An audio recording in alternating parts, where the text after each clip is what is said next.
Saviez-vous qu'il existe deux hauteurs de conteneurs maritimes? Comment choisir la bonne hauteur pour votre besoin d'entreposage? Dans cette capsule, on vous explique c'est quoi les différences, puis dans quel scénario vous devriez utiliser l'un plutôt que l'autre. Bienvenue aux 2 minutes dans le conteneur.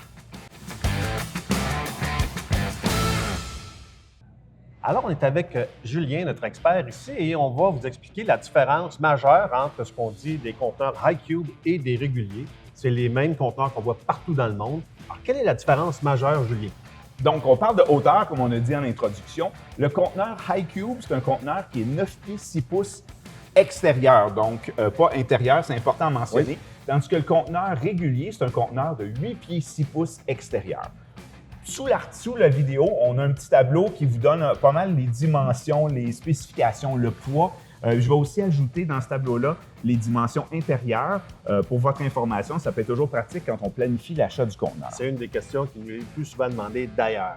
Totalement. Et si on pouvait donner un truc aux gens qui nous regardent quand ils se promènent sur les autoroutes, sur les chemins, comment on peut distinguer visuellement, sans avoir un ruban mesuré, là, un conteneur de 9 pieds 6. Puis, OK, c'est pas tout le monde qui regarde des conteneurs comme nous deux. J'avoue. Mais si vous en croisez un petit fait anecdotique intéressant, c'est qu'il y a tout le temps sur les conteneurs high cube, c'est important, une bande jaune et noire hachurée pour signaler que c'est un conteneur qui est plus haut. Dans le camionnage, c'est très utile pour savoir si je vais être capable de passer à certains endroits. Absolument. Alors, on parle de high cube, de régulier.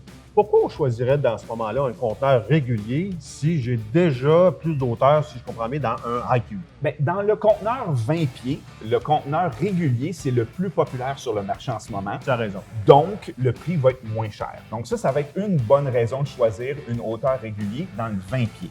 L'autre aspect, c'est que des fois, les gens ont déjà des conteneurs dans leur course, sur leur terrain. Puis là, ils veulent avoir la même hauteur. Ça va être un argument pour dire je vais prendre une hauteur de 8 pieds 6 pouces pour harmoniser ma flotte de conteneurs. Et une des raisons pourquoi on retrouve aussi en Amérique du Nord moins de 20 pieds high cube, c'est juste une question de logistique. Au niveau de transport, c'est plus difficile pour les transporteurs de les amener jusqu'à chez nous. Mais ça existe. Ça existe aussi dans le 20 pieds. La réalité, c'est comme tout marché, là, quand il y en a moins, c'est plus cher, donc juste à considérer. Exact.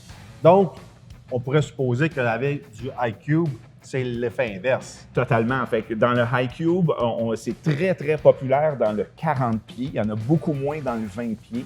Donc, encore une fois, le 40 pieds high cube revient moins cher. Puis, vous allez avoir plus d'espace si vous avez des équipements qui sont plus hauts. Vous allez avoir plus d'espace. Un exemple que j'adore dans le domaine de l'automobile, les garages, ils vont souvent entreposer les pneus dans le conteneur.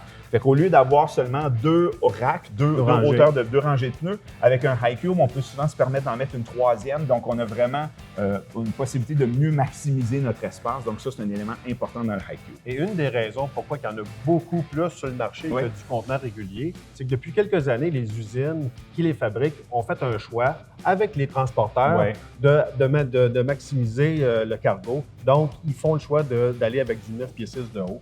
Alors, le conteneur régulier, je ne dis pas qu'on n'en verra plus, mais on voit très bien que c'est sur une pente descendante. Donc, on en a de moins en moins. On en a de moins en moins, effectivement. Puis, encore une fois, ça va avoir un impact sur le prix, parce que quand il y en a moins, ça va être plus dispendieux.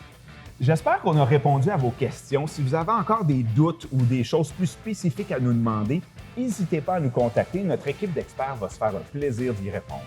À bientôt.